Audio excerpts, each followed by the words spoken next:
thank you for watching another one of my videos. My name is Nurse Kay. I'm a registered nurse that works in the ER, and I am actually on my first travel contract. I wanted to make a video about pros and cons of travel nursing. So I actually have about 3 weeks left in my contract, so I just wanted to give an update on what to expect and kind of pros and cons on being a travel nurse. Stay tuned and let's just get started. Pro number one about becoming a travel nurse is definitely the pay. The pay is the most incentive reason to become a travel nurse. There are a lot of people that are just trying to stack up. They're trying to pay off student loans. Whatever reason you have, let me tell you, the pay can be double or triple the amount of money that you're making as a core staff nurse.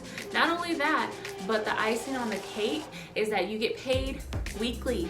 Hands down, the main reason why a lot of nurses do choose to go the travel route. Pro number two is the flexibility of being a travel nurse. You can work a 13-week contract, an 8-week, a 4-week, a 16-week. There's even 18-week contracts. You can really decide what fits best for you personally and what your end goal for becoming a travel nurse actually is, and you can apply it to those specific assignment time frames. So that would definitely be pro number two. Pro number three for travel nursing is seeing how different hospitals operate on a day-to-day, being able to work in different facilities and seeing how procedures and policies differ from hospital to hospital. For me, I came from a 25 bed ER, and the facility I'm at now is literally double the size. If you've never done traumas before and that's something that you're interested in, you can look at trauma hospitals if that's something that is different for you. Every hospital has their own specific specialties. It's really cool to see how different each hospital is, and you can learn so much from the doctors and the other nurses. It's always going to be a nurse that is more experienced, and not only that, but there's also nurses that, there's something that they may know that you don't. Really cool to be able to be around so many different nurses and to gain so much knowledge from them, and to, you're also giving knowledge out, and that's what nursing is about, is to continue learning, continuing your education, continuing to ask questions, and working in different facilities and being able to kind of pick brains of different doctors and physician assistants. They always say that the best nurses are the ones that never stop learning, and I feel in my personal experience, I think leaving my hospital and seeing something different, I undermined how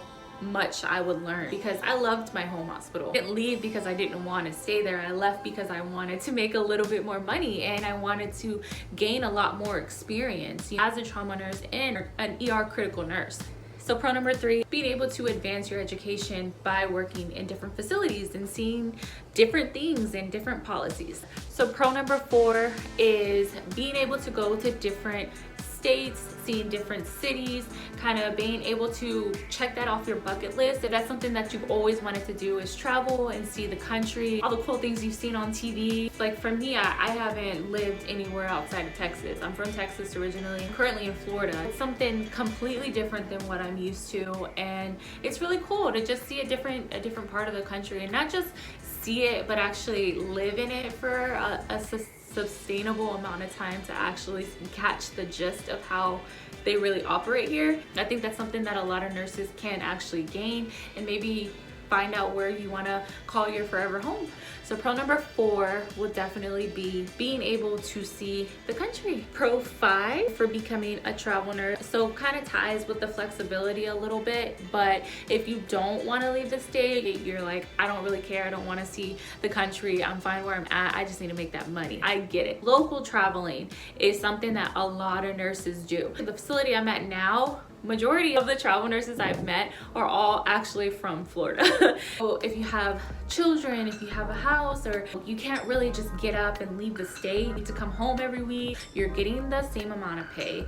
For most, it has to be 50 miles away from your home residence. If you meet that quota, you get your stipend.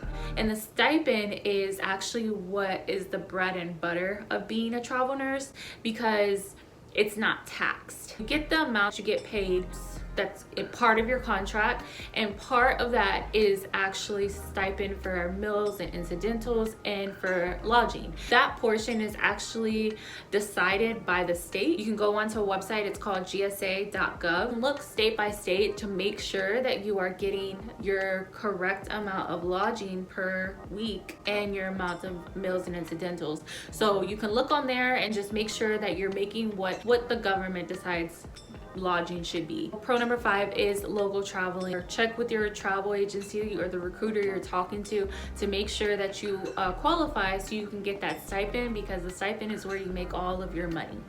For real, for real. That would be it for pro number 5. Pro number 6, and the final pro for being a travel nurse, is you're not core staff, so you're not doing core staff stuff like committees and evaluations and presentations, meetings, all of the stuff that's not really very fun of being a core staff. It's not required by your agency because you're a third-party employee. You still have to, you know, do your due diligence and make sure you're educating yourself, of course. That would definitely be a pro number 6. So that is it for all of the pros of being a travel nurse. Con number 1 about becoming a travel nurse is housing.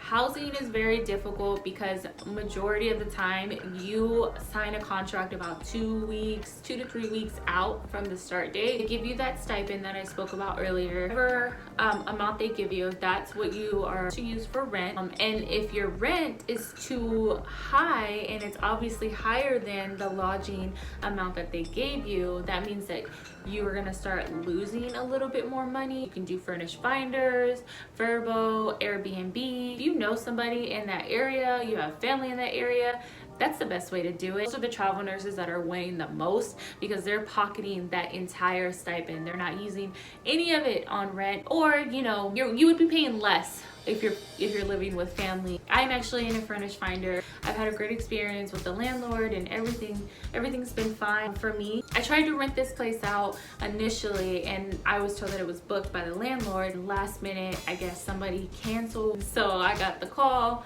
They were like, "You're the next on the list." I was like, yes, I got lucky with that.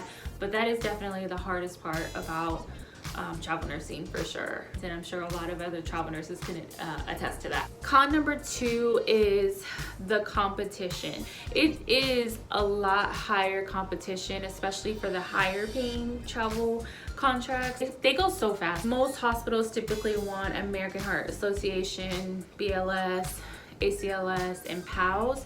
I personally recommend your CEN, your TNCC, NIH Stroke. Those I feel will help your chances. The more certifications you have, I feel personally help your chances a little bit more. But this is something that I'm having a hard time with now that I'm looking for my second contract, is there is a lot of competition. I'm not saying that to scare anybody out of traveling, because it's still something that I think is beneficial if that's something you're interested in. Fair warning, that is definitely one of the cons. So that's why a lot of people chose to stay PRN at their primary hospital for this reason. So that would be con number 2.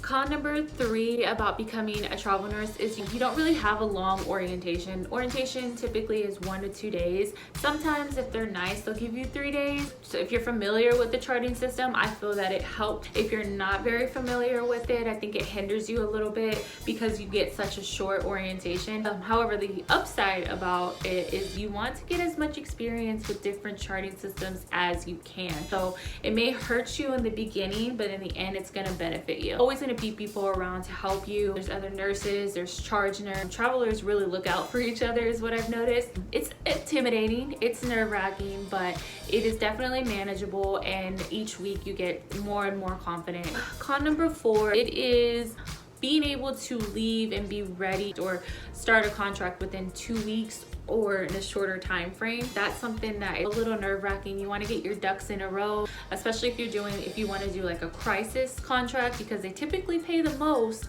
but they go so fast. Obviously it's crisis, so they need you immediately. That is definitely something that is tough. There's a huge risk to it, but there's also a huge reward. That is con number 5. Con number 6, again, something I touch base on that is very important to say, is job security. It's very nerve-wracking to not know where you're gonna go and where you're gonna live, if I'm gonna find housing, am I gonna get a contract before this contract's up.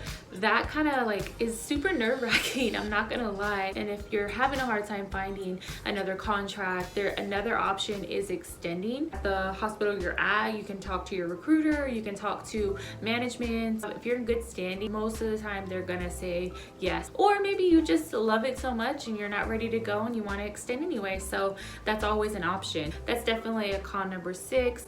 It is a little nerve-wracking, but you're doing it for a reason. You're trying to make some money, you're trying to see the world. Unfortunately, worst case scenarios, these are things you have to be able to accept and know that it could possibly happen. Your contract can get canceled, but it's very rare if that happens. I don't know about the crisis contracts, those might get canceled a little bit more frequently. Definitely make sure that you're talking to your recruiter, asking them questions. Make sure you read your contract in its entirety. And in my contract it says how many times they can actually cancel me for my whole entire contract.